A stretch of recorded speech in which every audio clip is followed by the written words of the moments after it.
Hello mga Kamoto Asia! Welcome back sa aming YouTube channel. Sa videong ito, ituturo ko sa inyo kung paano magpalit ng spark plug ng XRM125. Simple lang itong gawin, kaya tara, simulan na natin. Ang mga kakailanganin nating tools ay spark plug wrench, screwdriver, at ang bagong spark plug. Sa pagpapalit ng spark plug, siguraduhin malamig muna ang makina upang hindi masira ang thread ng socket ng spark plug. Unang step, tanggalin muna ang spark plug cap. Ang spark plug cap ng XRM125 ay makikita sa ibaba ng right side cover nito. Kapag natanggal na ang spark plug cap, ay gumamit ng spark plug wrench at screwdriver upang matanggal ang spark plug. Ipasok ang screwdriver sa butas ng spark plug wrench para mapadali ang pagtanggal nito. Pa-counterclockwise ang pag-ikot ng spark plug wrench. Tandaan, pinapalitan ang spark plug ng XRM125 every 12,000 kilometers odometer o di kaya malalaman mong weak na ang spark plug kapag nahihirapan ka ng paandarin ang motor. Kapag maluwag na ito, ay pwede na natin gamitin ang ating kamay upang mapabilis ang pagtanggal nito. At ayan, natanggal na ang spark plug.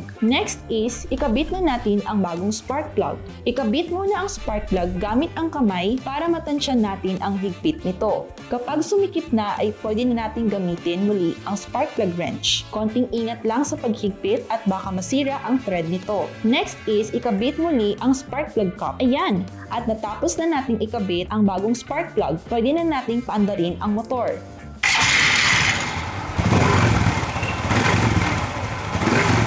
Sana ay meron kayong natutunan sa videong ito. At huwag kalimutang mag-like and subscribe para sa mga new videos natin. Hanggang sa muli, ride safe sa ating lahat!